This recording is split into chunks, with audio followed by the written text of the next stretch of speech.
right, Reformation Unit 2 content check number 3 with Duncan. We're going to get into one of my favorite parts of the story, and that is Henry VIII, his break from the Catholic Church, and how it all leads up to my girl, Queen Liz. So, we talked, we're going to talk a little bit about the Anabaptists whenever we get into our religions project. This should be pretty easy to remember. Anabaptist, adult, baptism, they both start with A, they both have baptism in the name.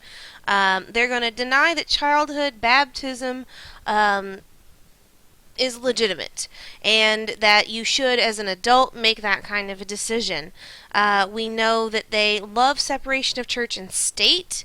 We know that they were reformers that wanted to change faster than what Zwingli wanted to change, and because of their pretty much radical ways at the time, they're going to get kicked out of a lot of different places across Europe.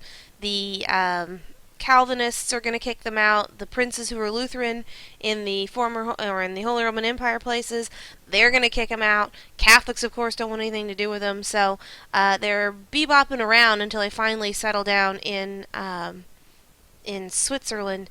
But for the meantime, they are going to have lots of trouble with the places where they're staying. So they believe that the government should not be run by religion, that you shouldn't kick people out for having religious beliefs. So they're looking for those tolerant places to live, which is why they're really big on separation of church and state, because they were not getting religious toleration in the places that they had been previously. When we get into the English Reformation, we know that it kind of all started back when the way backs, and I don't know why that says 15th century. Or 5th century. It's 15th with, of course, the guy who ran or formed the Lollards, John Wycliffe. We know that Wycliffe had started this idea of Reformation a long time ago, back in pre-Luther days. Thomas Wolsey is going to be a main character in our story. He was a good example of wealth and corruption of the clergy. As a matter of fact, he has this really luxurious country home that is absolutely beautiful and gorgeous and will be featured in a movie that we'll show for extra credit called A Man for All Seasons. Yes, ladies and gentlemen, I am talking about Hampton Court. That was actually originally Cardinal Wolsey's property. So he's got lots and lots of money, and his only thing that he has to kind of watch for is to make sure that he doesn't outdo the king. So let's get into Henry VIII and Catherine of Aragon. So we got some really awesome pictures here. We've got Cardinal Wolsey up on the top left. We have Thomas Cranmer. He'll be part of the Protestant Reformation, the Anglican Reformation. Catherine of Aragon, Henry's first wife, and Anne Boleyn, Henry's second wife. So we'll be talking about all of these characters. English Reformation. This is more political than it is religious. I don't think that's a shock to anyone. He wanted a son. He wanted lots of lands. He didn't want to be told what to do by the Pope anymore, so it is a break.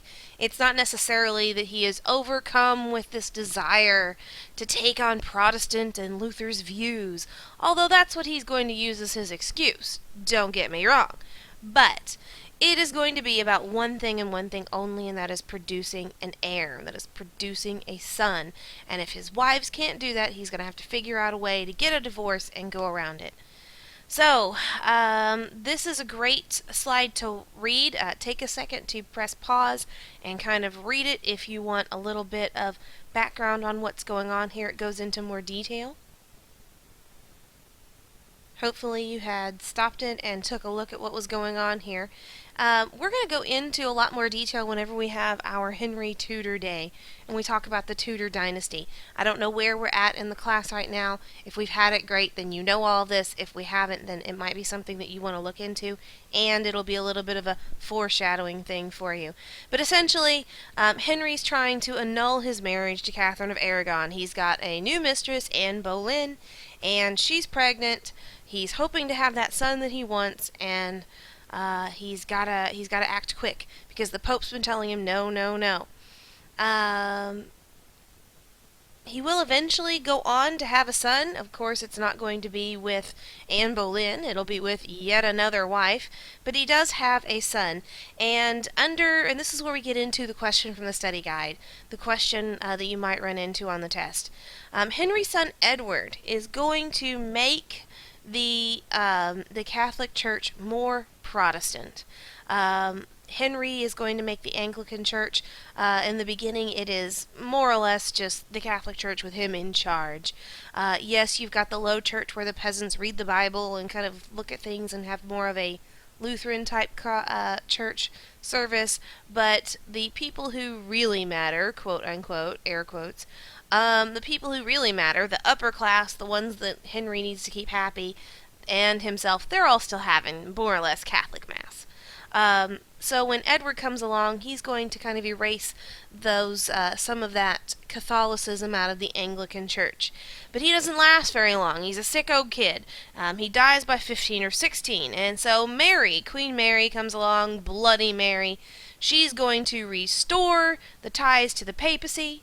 She's going to kill Protestants who refuse to switch back over to Catholicism.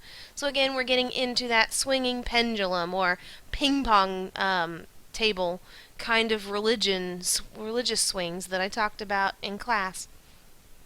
Or I will talk about if I haven't yet. Don't know where we're at in the process here. Just going back and forth in the middle of the religion or back and forth on religions. Henry starts Catholic, then he's Anglican, but it's really Catholicism. Then you've got Edward, who's more Protestant. Then you've got Mary now, she's more Catholic. So when Elizabeth comes along, she's going to have a more tolerant approach. She's going to basically settle matters between Catholic or Protestant, and what she ends up saying is, hey, you know what?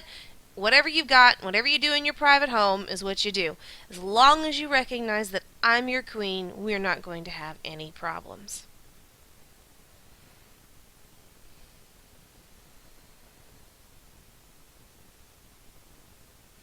The last slide was kind of a summary of what's going on. This is more in-depth. Pope Clement is the one who's going to say no to the marriage. Archbishop Cranmer is going to be the one, Thomas Cranmer from the pictures before. Wolsey can't secure a divorce. Cardinal Wolsey can't. So Cranmer and another guy named Cromwell are going to work on coming up with language that Henry can use in order to split the church. Basically, it's, hey, have you seen what that Luther guy over in Germany's doing? And they kind of take it from there. So he sets up his own divorce. They set up the Anglican Church. They enact the law of supremacy in England. Henry becomes the church leader. He gives himself a divorce. He's also going to take over a lot of the church lands. It's all going to revert back to him because, of course, he's the leader. So the Catholic Church is going to lose a lot of that revenue. And then again we go into Edward VI, Mary Tudor, or Mary the First, aka Bloody Mary, then Elizabeth I, etc. And here are our esteemed kings and queens, the children of Henry VIII. First of all, we have Edward. He's the one that makes the movement more Protestant. That is, of course, his only legitimate son.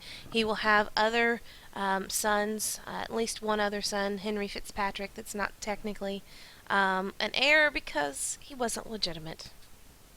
Then you've got Queen Mary. She is our Catholic. She is Bloody Mary. She restores the ties to the papacy, back to Rome, back to the Pope, and persecutes the Protestants.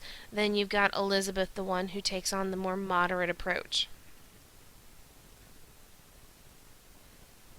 So, make sure that you know what are the basic beliefs of Anabaptists, what caused this whole breakaway from the church, and how does it change, the Anglican Church change between the kings and the queens.